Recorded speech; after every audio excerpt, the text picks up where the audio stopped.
Peace and blessings. This is a video about the path of Sekhmet, a channeled message that she wanted me to give. If you are a child of Sekhmet, I'm going to be honest, you have a very unique path that a lot of people are not going to understand. And it's not something that you're going to see in love and light spirituality. The path of Sekhmet is the path of the warrior. And she is the path of the warrior in the aspect of the divine feminine. Because we don't really see the divine feminine as warriors. And when we do, such as Sekhmet or Kalima, there's these misconceptions that they don't have control over their own powers. All the gods have had to learn the severity of their powers. All of them, doesn't matter what gender they are. So we're going to get out of that BS because it's not like she's in a state where she can't control it. Quite frankly, she can. And if she's showing up in your life, she is going to show you how to control your own power. A lot of people who are children of Sekhmet, and it's mostly going to be daughters of Sekhmet. I'm going to be 100 because that's just how she operates. I'm a dude and I'm just blessed to talk about her. And I definitely give homage to the divine feminine. You'll see that in my other videos. But back to the point. She is going to show up to show you how to fight. She is going to show up to show you how to stand up for yourself. She is going to show you how to be the warrior in your own life. When Sekhmet comes, she is there because she is ready to clear the air. For a lot of children of Sekhmet, daughters of Sekhmet, you are going to be in positions in your life where it just feels like, oh my gosh, there's this never-ending tug of war where people are trying to control me, trying to diminish me, trying to make me feel bad about myself, trying to blame me, trying to criticize me. I'm hearing Scarlet Letter as well. So if y'all ever heard about the Scarlet Letter, that's basically how they mark you if you're somebody who is deviant, if you are somebody who is seen as like a whore, essentially. And I hate to use that word, but that's the word that they give, right? And this is all about like all the negative words you've been talked about. Sekhmet will basically be like, oh, we're going to use this as fuel. We're going to be using this as strength. We're going to be using this to show up and pull up. Sekhmet is going to make you shine bright in front of everybody who has tried you and diminished you. And it's not about getting even or anything like that. Sekhmet's just trying to show you like, yo, everybody who has tried to take your power away secretly had no control over you at this entire time. And sometimes we believe it, especially when we're younger, right? Especially when it's family, because sometimes it can be, or it's friends, and that does happen. And Sekhmet will show up and be like, actually, you had power this whole entire time, and I'm going to show you, and I'm going to give it to you. If Sekhmet shows up for you in meditations and dreams, she makes it very clear who she wants to work with. She probably only shows up once, twice, maybe 3 times, and that's it. It's very rare that she would keep showing up recurringly because she's very fast in terms of, if you're not ready to work with me, I understand and I respect it, but I'm moving forward. And if you want to come, figure it out. And also, if you procrastinate on working with her, if you don't take her serious, if you don't take her presence in your life serious, she gets away. But she wants me to pull some cards, and we're going to get into any channeled messages. So at this time, I allow myself to be a vessel for Sekhmet to give the messages of the Most High, the highest divine order, to all of you, to all the people here, and may it serve the highest good of everybody who is here. Okay, we have a card that fell out. Let me just pick that up real quick. Don't mind me. We have the King of Wands. It's very much about, you know, when you have to be a warrior, when you have to do a lot in your life, sometimes regardless of your gender, you have to like rely a lot on your masculine. You have to rely on being tougher than life, having to be larger than life. Sekhmet is like, I'm also going to show you how to be feminine in your power and still be dominant. It's like you can be all of it. You can be sensual, you can be soft, you can be affectionate, but not everybody's deserving of it. And you can still be somebody who is strong. You can still be in your feminine. I'm hearing the issue though is that, and you already know this, that if you are strong but still in your feminine, people are going to think that you're just very hard to conquer. Like, people have these notions of conquering when it comes to the feminine, and Sekhmet is like, the feminine is not here to conquer. And she's going to make sure that if you have lovers or anybody who is of romantic interest that tries that the whole flip of the script happens. The roles are going to reverse, and you probably had that in your life. You probably had people who made you feel, especially in romance, I'm hearing, that they try to make it seem like you needed them, but in reality, they needed you. And that's the fear of your power. They're trying to cap it, they're trying to minimize it. I'm telling you, if you're a child of Sekhmet, you have a very unique path. This isn't no love and light. This is about standing firm in your power. This is the left hand path. Let me pull up the Kabbalah right here.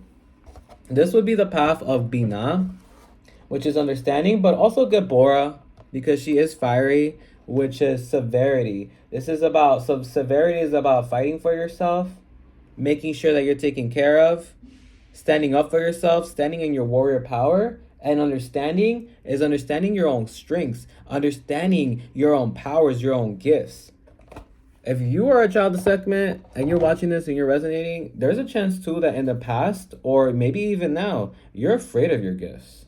You're afraid of your anger. You know what it can take and where it can get you. And I'm just not talking about, oh, you can blow up and curse somebody off. I'm talking about energetically. When you angry, there's a 9 out of 10 chance that even if you're silent about it, everybody in the room feels it. Or out of nowhere, like something breaks, or there's an appliance that goes on and off. Those things happen because your energy is strong, and psychic energy has an influence over people, over spaces. And I'm hearing that sometimes you reserve your anger, and with Sekhmet, it's like you're gonna have to learn how to balance it. Some of you, I'm gonna be honest, have to learn meditation, have to learn how to play some good music when you're pissed off, and you'll get the answers. Some of you aren't even pissed off because somebody upset you, you just want things faster in your life. Sekhmet's all about speed, but she's all like, you're gonna have to trust me. You're gonna have to wait. You're gonna have to be patient. And she'll really be like, yo, chill out. Like, so that's the thing. Like, people say that Sekhmet in the mythology, right? She doesn't know how to control her anger. Again, every freaking god in all mythology didn't know the severity of their own strength until misusing it. So Sekhmet's not one who is going to just be in a blind raft stage. She has control over it, and she's going to show you how to have control over your own anger.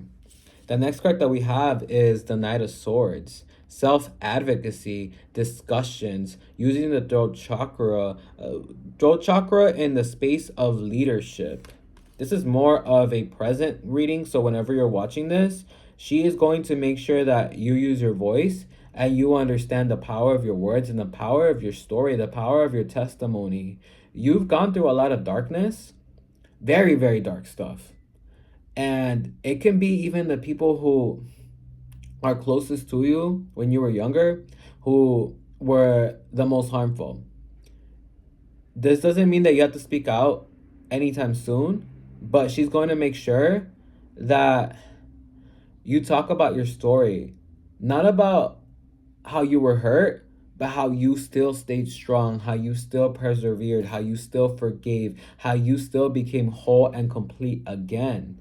Although she is a warrior, she's telling me your healing is important and your healing is sacred, and I am here to make you divine and whole again. The next card that we have is the Sun. Sekhmet likes to dance. People forget that. She liked music. Like, she liked drinking too. She liked the reds.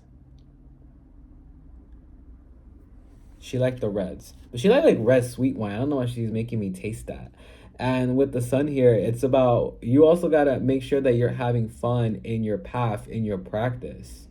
In general, I could tell you this, spirits like when you pump music, a good quality, and they'll make sure you know which ones. And I'm not just talking about playing their jams and tunes, although they like that. They can like some good music. Sekhmet can get down with some good music, and you'll feel it intuitively if you gotta be a better DJ or not. She'll be like, yo, switch this song, or you'll feel like, yo, this ain't the vibe, this ain't the jam. They like that. She likes incense too. I'm hearing sandalwood. It depends on the mood. It very much depends on the mood. She's telling me to tell y'all she's not a one-note figure. None of the gods are. We're not all going to be love goddesses if we are love goddesses. We're not all going to be warrior goddesses if we are seen as warrior goddesses. We are whole. We are complete. Warriors have a time for love, and lovers have a time for battle.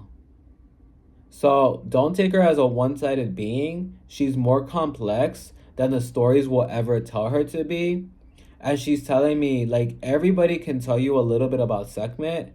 We're at the doorways. Like, me as the messenger, I'm the doorway to let you know about her, to give you the necessary information. But then from there, you're going to learn things about Sekhmet. You're going to have a unique connection to Sekhmet that is going to give you more information that is also in privacy, is also in secret. She brings things fast. She brings justice fast as well. She brings clearance very quickly. We have the moon and the Ten of Swords. This isn't just about Sekhmet, but in general, if you are a child of divinity, if you are connected to the divine guides or to whatever is of the higher planes, understand that your life has had a lot of pain, a lot of difficulty. This makes me think about the Emerald Tablets and how Thoth, who is also seen as Hermes in the book, talks about having to ascend and descend again and again in these lives. And for some of you, you know you're of divine origin. You know you have some Kemetic traces. Kemetic meaning like to the Egyptian gods, and this could be in past lives. A lot of people actually do. And what I'm hearing is like, just because you're divine and sacred doesn't mean that you're not going to go through hard circumstances, because that's part of life. That's part of the life journey. That's part of our soul contracts when we reincarnate. Yes, reincarnation is real. And what I'm also hearing, and this is also coming from Thoth, is that who I gotta do more work with and talk more with, even though he comes around a lot for me. He's telling me that it's like, don't let your circumstances define the vastness of who you are, the largeness of who you are, the power of who you are, whatever it is. And there's these talks right now of like, you got this karma for a reason. So whatever situation it might be, your economic situation when you grew up, your health situation, your love life, there's always these talks about karma, karma, karma. And, you know, you must have done something bad to have this. Sometimes it's not even that. Sometimes it's about the lessons that we're supposed to take, because the things that we feel are weaknesses are also strengths. The things that we feel are challenges are also where we find our power. So, going back to Sekhmet, I don't know how that channel just opened there. Let me pull another card. We have the Queen of Swords. So it's very much about going from the Ten of Swords, where people harm you, or people take advantage of you, or people hurt you, to the Queen of Swords. I transform my pain into strength. I transform my pain into power. That's your path. And you will rise above. You will rise again. No matter what obstacles you go through with Sekhmet, she will make sure that you always rise to the top. I want to see if there's any last messages she has to give. I guess not now, but I'm going to pull one more card just to close it off. The Chariot, moving forward, not being stuck in the past, not being stuck in cycles of how people hurt us. Yeah, I'm really getting the sense that even though the children of Sekhmet go through a lot of difficulties, the path is also to understand that those difficulties are to be transmuted. And this is about using all of the pain that people caused you, all of the negativity that they gave you, taking that energy in, like literally taking it in, and transforming it, transmuting it into fuel, into radiance, into fire, the sacred fire. Fire is the element of initiation. The Ace of Wands, the Wands cards in tarot, it is about getting things done, starting new, igniting something new. So if you were a child of Sekhmet, you're here to have a whole 180 in your life, do big things, and all the times you were disempowered, they don't mean nothing when you trust in your own intuition and your spiritual team and divine guidance in the universe and what we call source or spirit or the Most High. When you're in alignment to all that, when you take the guidance of Sekhmet, if you are a child of Sekhmet, oh, you're gonna do big things. And again, transmutation. You're here to take all the pain and negativity that people brought you, take that into fuel, take that into strength, and make it. Make this the story of how you persevered in life. All right? If you have any questions about Sekhmet that you want to ask, I am in service to spirit, so I'll see what's down in the comments below. If it needs to be another video, then I'll do another video happily so. If you want to know how to get the statue of Sekhmet, I do have an Amazon reading list down in the comments below with statues included as well. If you were to purchase from there, I do get a small portion for commission, so it really does help me. Please and thank you. And lastly, if you want a private reading with me, how to do so is on the about below. You can go to my website, theastropapi.com. And if you want to follow me on social media, see what I'm up to, hear my lame jokes and my random thoughts, then you can do so on the about below. I'm on Instagram and all that jazz, all right? Stay beautiful, stay powerful, stay in your truth. Know that this is your life. This is your story of triumph, of perseverance, of standing on top. You a champion, baby. All right, take care.